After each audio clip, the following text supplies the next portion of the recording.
Om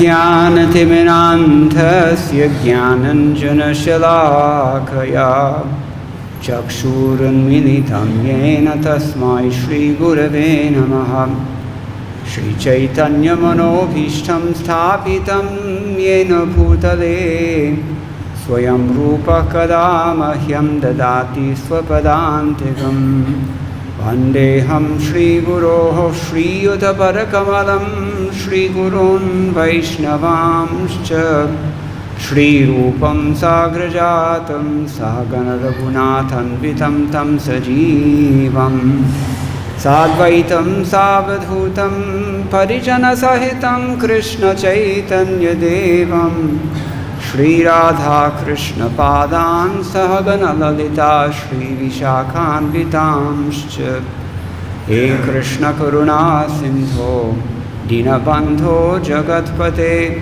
Gopesha Gopika Kanta Radha Kanta Namostute Tapta Kanchana Gaurangi Radhe Vrindavaneshwari Vrishabhanu Sute Devi Pranamami Haripriye Vanchakalpatarubhyascha Kripa Sindhubhya cha Patitanam Pavanebhyo Vaishnavebhyo Namo Namaha Jaya Shri Krishna Chaitanya Prabhu Nityananda Shri Advaita Gadadhara Srivasadi Gaur Bhakta Vrinda Hare Krishna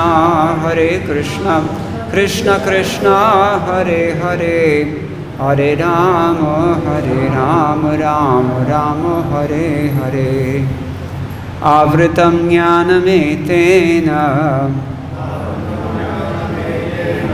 Jnanino Nityavairna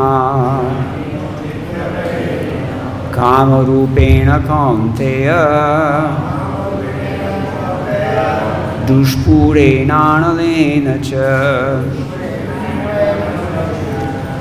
Avritam covered Jnanam pure consciousness Etena by this Jnaninaha of the knower Nityavairina by the eternal enemy Kamarupena in the form of lust Kaunteya, O son of Kunti Dushpurena never to be satisfied Analena by the fire Cha also.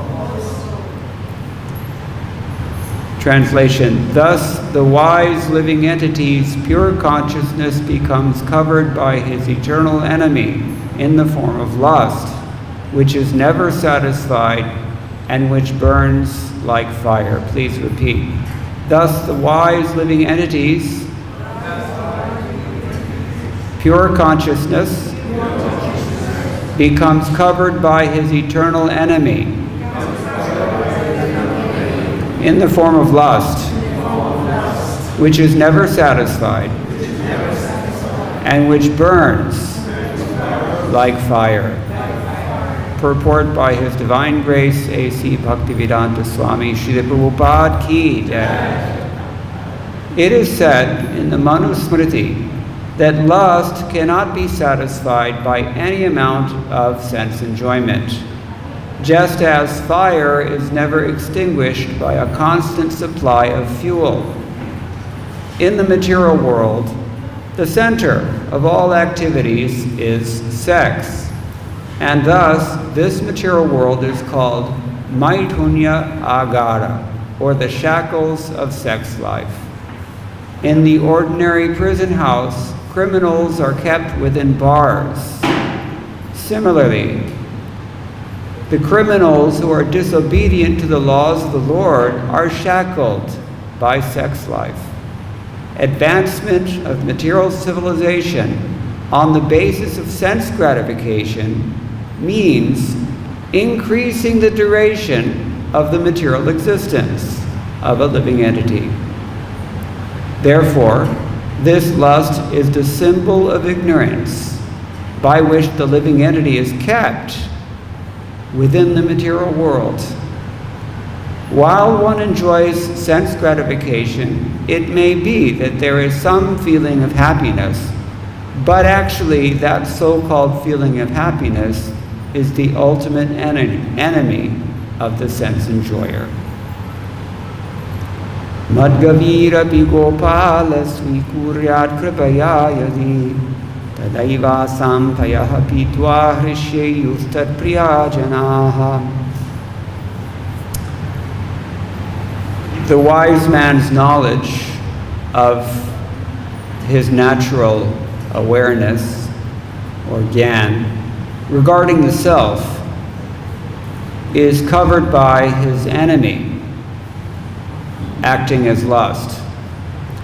And Ramanujacharya, in his commentary on Bhagavad-gita, Gita Bhashya, he gives two reasons for this.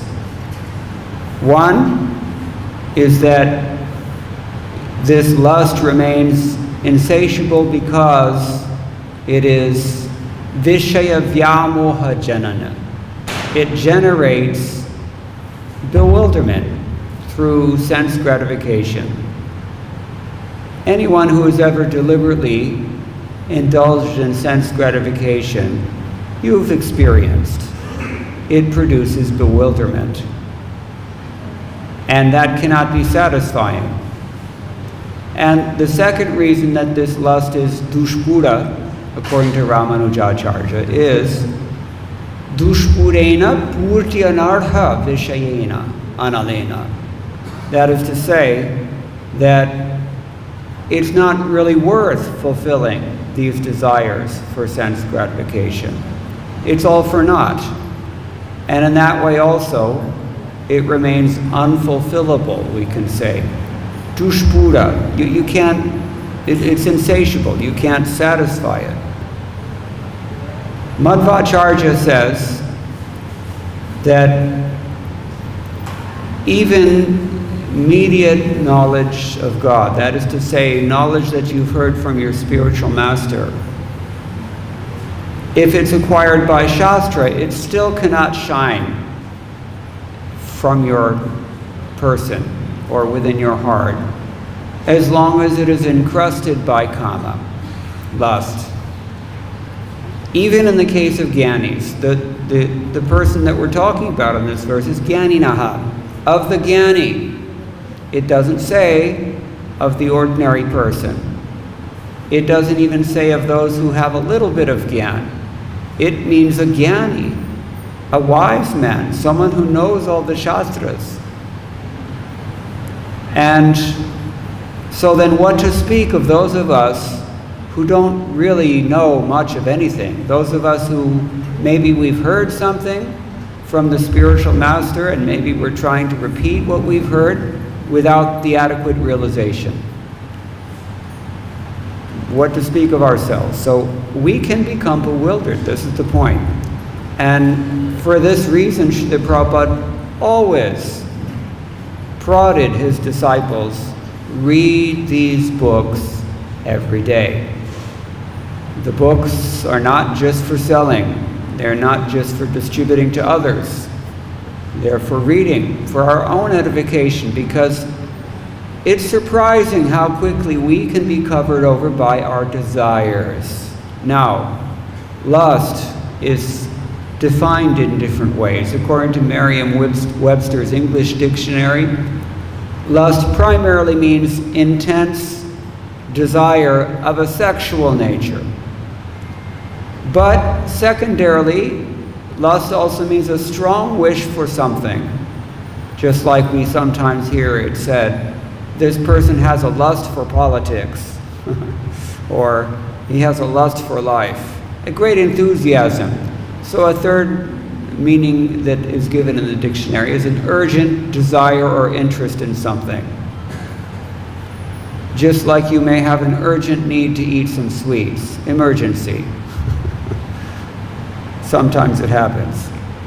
So These are all bona fide definitions of lust. Back in Bhagavad-gita, well, 2 verses ago, you may recall, it's probably somebody explained, Baladev Bhushan explained, Mahashana. Anybody remember what is Mahashana? Yeah. Well, what does it mean? Maha-ashana, what does it mean? He eats everything. He wants to eat, big eater. Likes to eat everything. So lust eats up this whole world, and lusty people would also like to eat the whole world up if they could. And that's why the Shastra holds us in check with what? Shastric injunctions. Let's put all this in context. What chapter are we in? We're in chapter 3. Chapter 3 is entitled what? Karma Yoga. What does Karma Yoga mean? It means Krishna is encouraging Arjuna first and foremost to become nishkama. How do you become nishkama? By doing what someone else wants, not by doing what you want. And the Shastra is the ultimate authority. Shastra yonidvat. Don't follow someone else's instructions or desires if that person is not representing what the Shastra enjoins. So everything is coming from Shastra ultimately. So if we don't allow ourselves to be governed by Shastra, what does Shastra mean actually? Something that disciplines us. Shasthatu. Shastari, we discussed the other day. So it's a person who holds the weapons. Just like here we have monkeys, we've been noticing lately, the guards are walking around with langur because it's hard to keep the monkeys in check without a langur. You have a stick, that's okay. Once I was in the MVT park and 5 guards plus myself, all of us armed with sticks, were not able to pacify an agitated monkey who was ready to attack all 5 of us at once. It happens sometimes. You know, this is the nature of animals. Animal means cannot control the lust. I saw this yesterday, as a matter of fact, on top of another apartment holder's flat. On the roof, there were maybe a dozen monkeys all fighting at once. And one monkey was growling at the monkey on the other roof. But he had time to hop onto a third monkey and start enjoying his genital at the same time that he's growling at another monkey. Is this where we want to go? Think about it. Mahashana, if you feed lust, then this is what it will do. It will keep eating until there's nothing left. And Krishna says this is how we spiral down the vortex into the lower species of life. Not only lower species of life, but he says into hellish species of life later on in Bhagavad-gita. So this is the whole context of this discussion about lust. Arjuna raised a question. I want to follow all these rules and regulations. That's fine. Intellectually, I'm okay with that. But sometimes it just feels like I'm impelled or compelled to do something else. So why is that? And Krishna says, Kama Esha, Krodha Esha. You've already heard. So Baladev Bhushan explaining Mahashana, he says you cannot give it what it wants. And then he quotes the Smriti Shastra. If all that is available on the earth in the form of food and money and cars and women and everything is not enough for one person, then you should think about this and try to go about with a peaceful mind. Iti madva shamam vrajet. He's quoting from Mahabharata, Anushasan Parva, chapter 13. You might have heard that the other day. So, monkeys. We're talking about monkeys. The mind is a monkey. And unless you live in Vrindavan, it's not so easy to understand or appreciate just what is the character of a monkey. But when you live here, you understand very clearly what is the character of a monkey. There are 4 ways to deal with an enemy. Enemy meaning somebody who is acting against your interests. The best thing you can do is try to be reconciliatory. That's called sama. You try to pacify the person with all reasonable civil arguments. Sometimes that doesn't work. So if that doesn't work, you have to look for some other options. What are your other options? Dana. You can bribe the person. This is what we do in India, isn't it? And everybody knows. Anything legal or illegal can be done here if you have enough money and are ready to offer it. That's just the way it is. Dana. If that doesn't work, then you have to create politics. I hope there are no Bengalis here. I'm going to tell a Bengali joke. You can insert the ethnic group of your choice, but it works well with Bengalis. One Bengali is a poet. 2 Bengalis are a political party. 3 Bengalis are 2 political parties. And anything more than that is, of course, Durga Puja.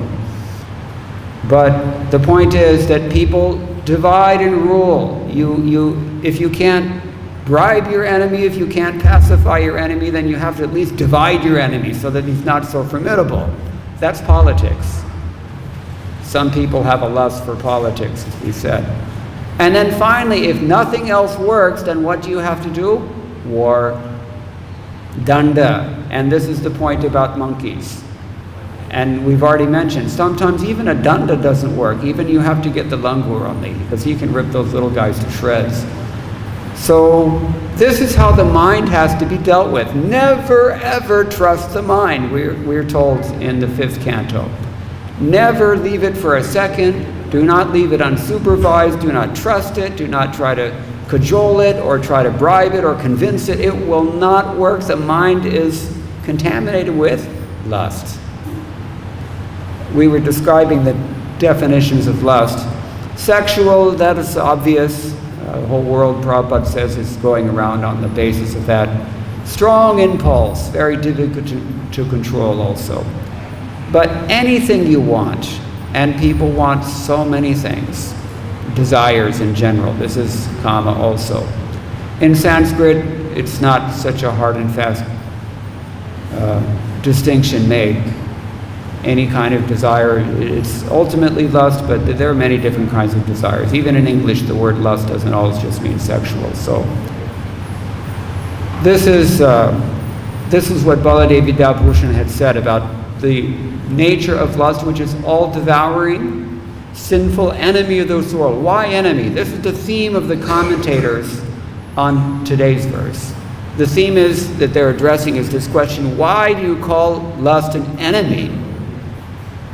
So we should listen carefully now. Madhvacharya is telling us, even if you have gyan that you have heard, and maybe not realized, but you faithfully heard, you're a bona fide Kanishta Adhikari, or even a Madhyama Adhikari.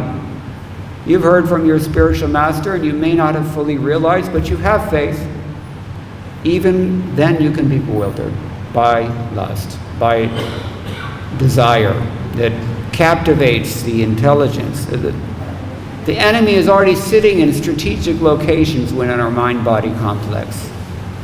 In the intelligence, in the senses, like this. So Kamarupa means, why is it an eternal foe? Nitya Vairi. One reason is that it's insatiable. What is the word here used for insatiable? Avritam jnanam etena jnanino nitya vairina. What else?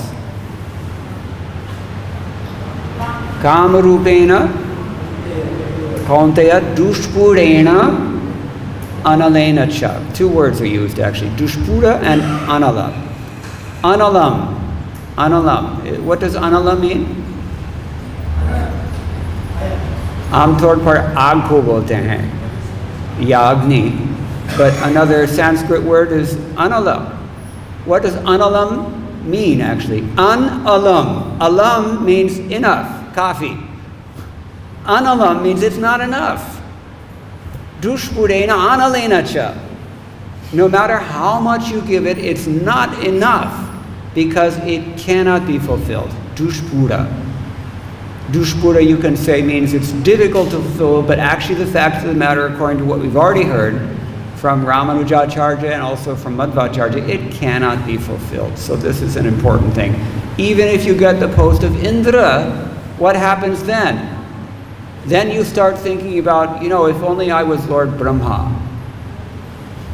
And Brahma is thinking, if only this Krishna, he's causing problems. If we can get rid of him. This is the problem. We would be prepared to eat up even Krishna. So then, Madhvacharya quotes a very nice verse from the Smriti Shastras. He says, Jnanasya brahmanaschagner dhumo buddhir malam tatha adarshayasyath jivasya garbhasyalbohi kamakaha. We heard this in yesterday's verse. There are 3 kinds of different levels of covering, no? So dust covering a mirror, Srila Prabhupada has also explained this. That's like the person in Sattva Guna. He's a conditioned soul, but he's relatively civil, and he's got knowledge to some degree. Like dust covering a mirror. You can still see that there's a reflection. Sometimes a mirror becomes so covered with dust after many years or decades, you don't even know it's a mirror. You think it's some kind of big board. It's so covered with glass, it's not even recognizable as such. That can happen. That's the next level. Dhumo buddhir malam tatha. As the smoke is covering the fire of intelligence. The fire, when the fire of lust is burning, the fire of intelligence cannot shine. This is the point of Madhvacharya's commentary. Na prakachate. So, adarshayasyath jivasya garbhasyalbohi kamakaha. And when we're overwhelmed by lust, then it's like an embryo within the womb, thoroughly covered, no scope of communicating or perceiving the outside world at all. Kama. So, modes of goodness, modes of passion, modes of ignorance are like this, successive layers of covering. So, Sridhar Swami has also given us commentary. He says here what was referred to as idam, back in text 37, this enemy, Mahashana, it's clearly shown to be inimical. Inimical means it's an enemy, make no mistake about it. It destroys discriminate knowledge. For a fool, certainly lust is just a cause of happiness when he's enjoying. But the problem is that later on it turns into animosity because it bites back. Especially sinful activity. If in an effort to enjoy material sense gratification, if you violate the injunctions of Shastra, then you get a more severe reaction. But you always get a reaction. Even if you're pious, you will get the reaction. This is why even Indra has to suffer. Even Brahma suffers.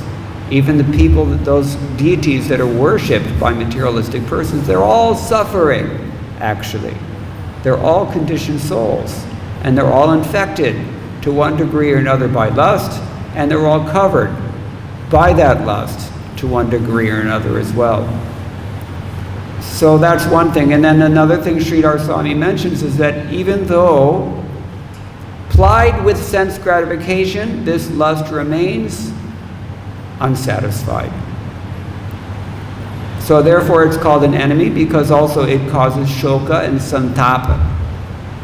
This is why we compare it to fire. Fire, what does fire do? Does it make you cool? No. Fire burns. And so does lust. You get burnt. Sometimes we have this. So nowadays they have this, people are romantic scams on the internet. They cultivate someone long distance by creating a fraudulent identity, and the person falls in love, and then, listen, I need some money, can you send some money? And they send larger and larger amounts of money. Don't get any bright ideas, people. But this happens. So they get burnt. So it's an eternal enemy. Nobody Nobody really forces you to indulge in lust, but once you do, then you get burned. Therefore, it's an enemy. According to Sridhar Swami, Vishwanath Chakravarti Thakur also says, this verse explains that lust is only nothing but the ignorance of the jiva. And that's the definition of ignorance, is that it covers your knowledge. That's what we're talking about here in these three ways that we've mentioned already. So eternal enemy means that this lust should be killed only. You cannot bargain with it. You can't strike a deal with it. You can't pacify it. You can't bribe it. You cannot divide it. Even beating it will not work. You have to kill it. This is very clear in his commentary. Let's see what the Sanskrit is. He says,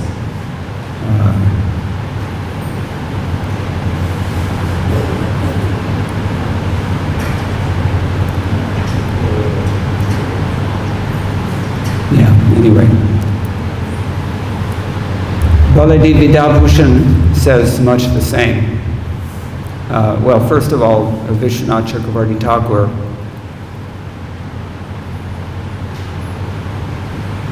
says that he's quoting from Srimad-Bhagavatam 9th canto, chapter 19, text number 14, which says, Na jatu kama kamanam upabhogena shamyati Havisha Krishna Vartmev Puya Eva Bhivarthate. As supplying butter to the fire does not diminish the fire, but instead increases it more and more, the endeavor to stop lusty desires by continual enjoyment can never be successful. Enough said. Bhaktivedanta quotes exactly the same verse. He was, after all, trained by Vishwanath Chakravarti Thakur, so he's representing his Guru Janas quite well. And we know that Bhaktivedanta was also trained in the Madhva Sampradaya, so his commentary also faithfully represents the exact same things that we've already heard today from Madhvacharya. Just as Srila Prabhupada's purports also paraphrase or quote or reiterate the same points that are made by his predecessors. This is the Guru Parampara system. So he says this verse is clarifying what Krishna intends to say here. The knowledge of the living entity, the jiva,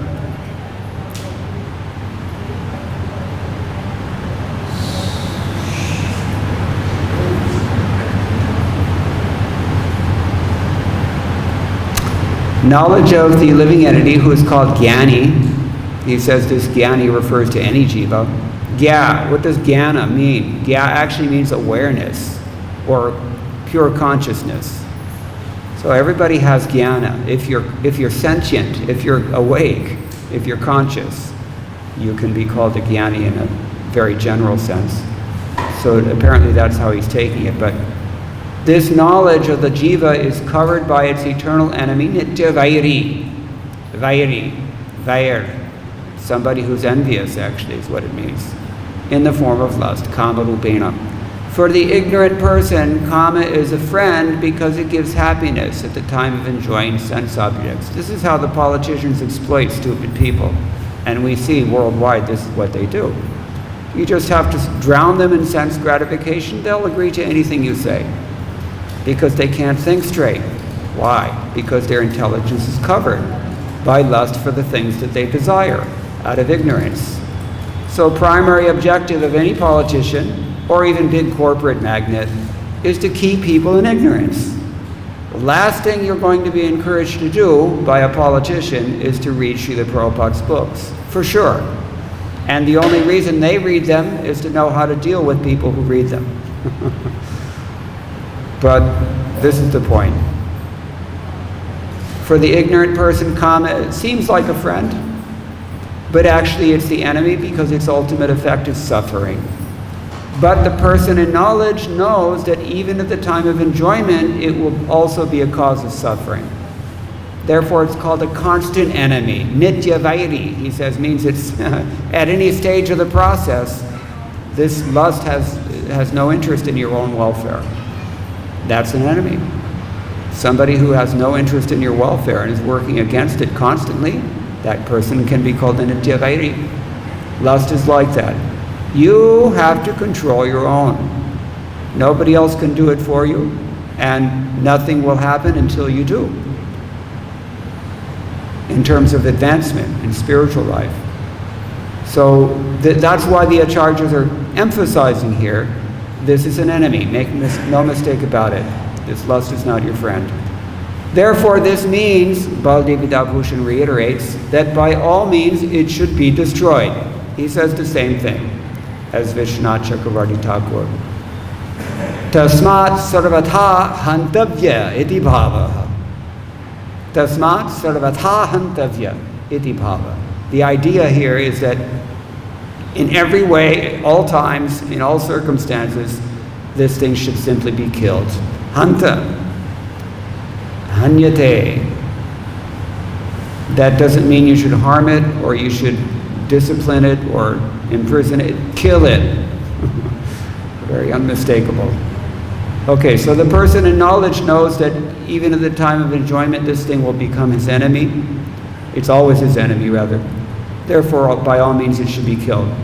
Moreover, it's unsatiable, like fire. Just as it's impossible to satisfy a fire with ghee, what to speak of gasoline or any other fuel. Kama cannot be satisfied even by enjoyment. And then he quotes the same verse. So the conclusion is that kama is our eternal enemy. Now, in this regard, I don't know about you people, but I found it very enlivening what we heard this morning from His Holiness Radharaman Swami Maharaj. So much so that I'm going to reiterate this section of the Bhagavatam, 10, 20, 37, and 8. The fish swimming in an increasingly shallow water don't understand that that water is diminishing. In a puddle, he said lake this morning, but the word is actually puddle. After the rainy season, which we're still awaiting, the puddles are everywhere, and sometimes you see little tiny, tiny frogs in the MVT. The whole place roars at night with the collective shouting of so many frogs. Inviting the snake of death.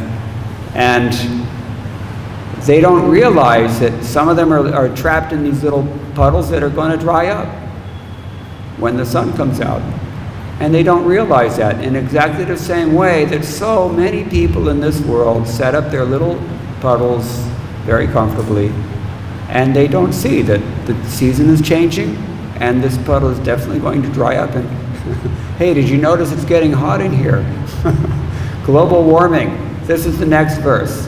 Just as a miserly, poverty-stricken person overly absorbed in family life suffers because he can't control his senses, the fish swimming in the shallow water have to suffer the heat of the autumn sun. As a puddle is drying up, it's also heating up because the water is getting less and less and the sun is getting more and more. It is such an apt analogy for our own condition right now in 2022. Even without global warming, which I think we're all feeling, what was it last week? 49, I think, degrees. Even if it weren't for that, still this world, it just seems like it's becoming increasingly uncomfortable for many reasons, many reasons. Mostly stemming from this Mahashana Nitya Vairitva, the eternal enemy of lust. So we're like that. We're in a shrinking pond, and we don't recognize that we've only got a limited time to do something about it, and it's going to get increasingly more and more uncomfortable, so that much we simply have to tolerate. Matra sparshastru kauntaya shitoshna sukha dukkada agama paino nityastan statikshasva bharata. This is exactly what Krishna is telling Arjuna elsewhere in the Gita. And 4 things he mentioned in particular that make it really difficult if you're a householder. Daridrata, you don't have money. Kripana, because you're associated with the energy of enjoying and the goal of enjoying, you become very small-minded and miserly. Kutumba, you've got a big family to support, it's a problem. And on top of everything else, as if you didn't have enough problems, avijitendriya. You've not even controlled your senses also, which probably means there are more kids coming as well, which just compounds the problem. So this is the situation for the householders, the materialistic householders in this material world. And this verse, it kind of speaks to their predicament. Avritam jnanam etena jnanino nitya vairana ityadi. So these are a few things we can speak about this famous verse from Bhagavad-gita. The whole passage is famous. But if anybody has any questions or any comments, we can maybe discuss, because we have a few minutes left. Avritam jnanam etena jnanino nitya vairana kamalu rupena kaunteya dushpura analena cha. The wise living entities, pure consciousness becomes covered by his eternal enemy in the form of lust, which is never satisfied and which burns like fire. Any questions? Yes, Prabhuji?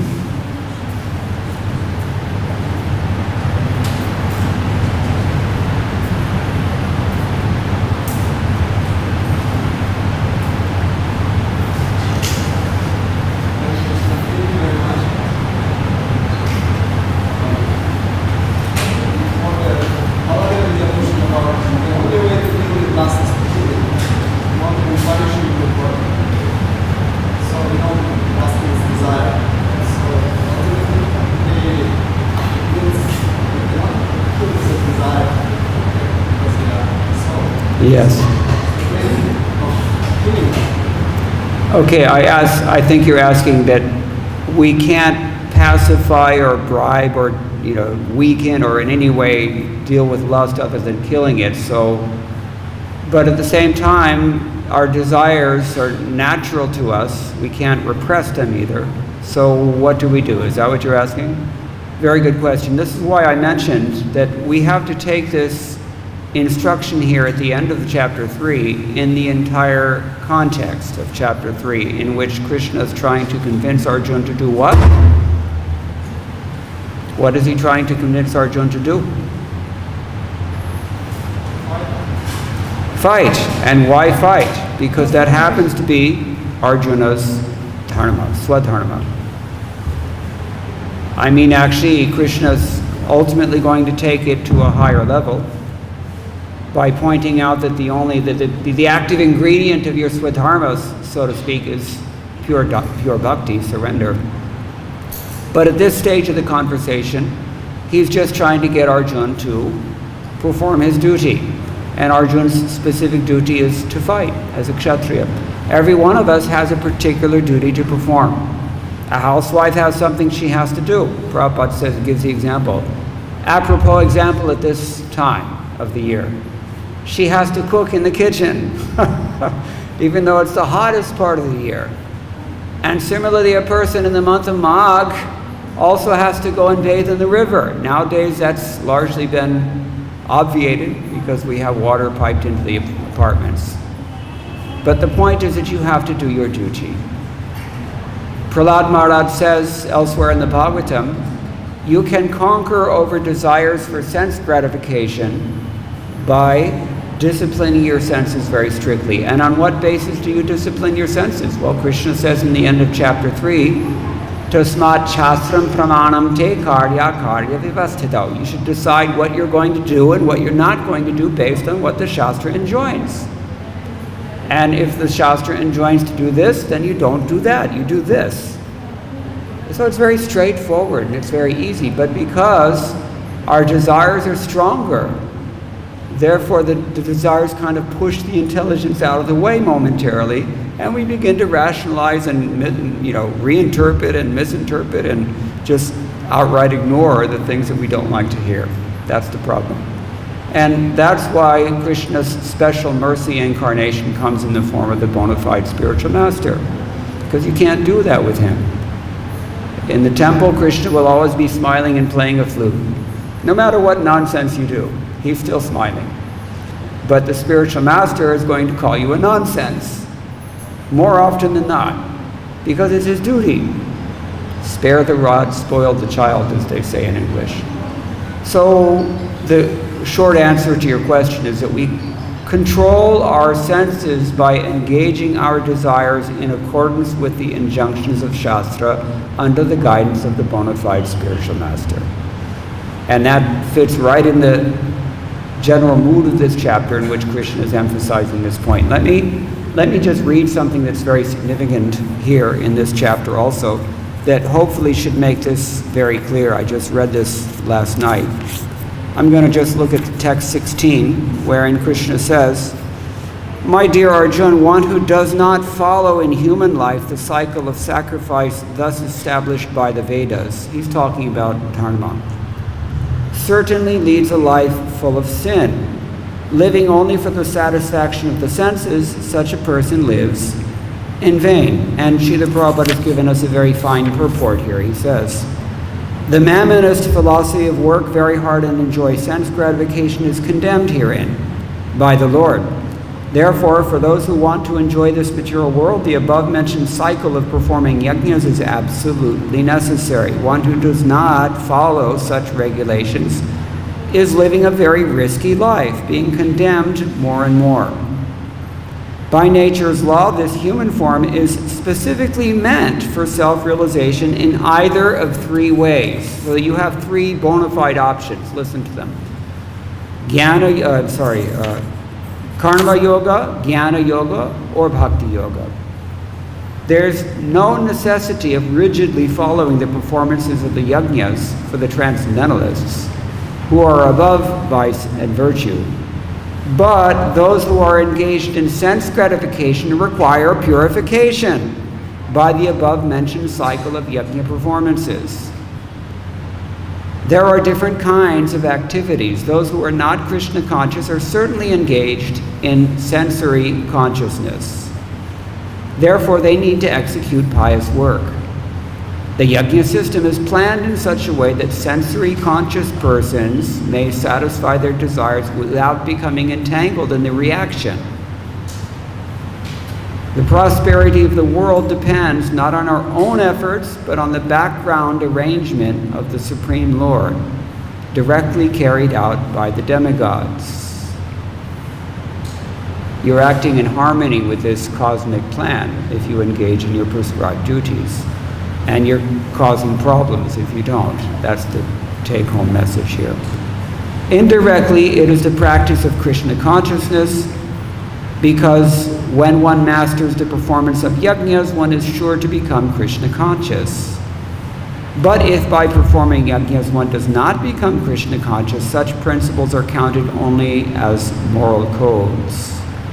One should not therefore limit his progress only to the point of moral codes, but should transcend them to attain Krishna consciousness. So the point is that at this stage of the discussion, chapter 3, the emphasis is on karma yoga and attaining a nishkama bhava by performing your own prescribed duty without attempting someone else's prescribed duty or ignoring your own. And that purifies the heart such that when we hear from the spiritual master, we actually can assimilate properly without twisting and twangling it into something else. Is that okay? Long answer for a simple question. Anyone else have any? Yes? I was just thinking Sanatana Dharma, which is what you just discussed, and in the Christian tradition, it also asks us to restrict from the pleasures of the flesh. But in Islam, you are promised 72 virgins in heaven, and that is the religion that's expanding fast in the world. Not surprising, is it? Well, I'm not in a position to comment on, I'm not an Islamic scholar for one thing, but these days it can cause a lot of riots if you criticize Islam. So, the point is that there's the same essential process of becoming selfless and surrendering to God is found in every society, every country, practically speaking, in the world except for the Far East. Even in Japan, they have some notion, like demigods, but not above that. The poor Chinese just seem to lose out all the time. Mogha sha mogha karmano mogha jnana vicheta sahadaksha simasurim chaiva ityadi. But for the most part, people and everyone in the world has some idea of God, and there's some scriptures that are meant for them. And obviously, you can only give a person what they're ready to handle. It's described as Shradhatane, what is that? Vimukepya Shrinvati Yashchopadesha Shivanam Aparathaha. In the Padma Purana, if you try to give instructions that are over the adhikar level of an audience, then they're going to become offensive. And you're just watering offenses, which is not good also. So these different scriptures, according to time, place, and circumstance, and these different prophets and messiahs and whatnot, they're giving according to what people in their locale and in that time can handle. And it will purify them if they're acting in good faith. But a lot of the time what we see is that the whole tradition can become contaminated as well. And I would expect that there's a lot of interpolation there. Like this 72 versions idea, for one thing. My God. It's really just gross. Pardon me for saying it so bluntly, but and here's another thing. This is why we're emphasizing in the beginning of the class the importance of reading Srila Prabhupada's books, because we can become as confused as they are. Do we think we have any greater adhikar to start with? No. Only because we're hearing every day, only because we're following the instructions that we hear in good faith, then we're making some advancement and we can see things clearly. Once you stop following the process, all bets are off. You can say and do anything. That's the scary thing. So this is why the acharyas are warning us that this desire, I'm going to put it in general terms, our desires in general, this is the enemy. You cannot compromise with an enemy. You have to really be pretty firm with an enemy. Demonstrate an enemy. Nitya vairina means a constant enemy. At no time is this lust not an enemy, which is why you cannot trust it. This is the postulation with which we accept the injunctions of the Shastra. It's assumed in Vedic tradition that everyone is a criminal. There are people in society who like to be very, liberal is okay, but naive. And think, everybody's all good and everything, but actually that's, innately we have this pure nature, but as long as we're conditioned souls, we're all criminals. And this has to be recognized practically in terms of our actions. Therefore Krishna said, Tasmat Shastram Pramanam Te Karya Karya Vijanataha.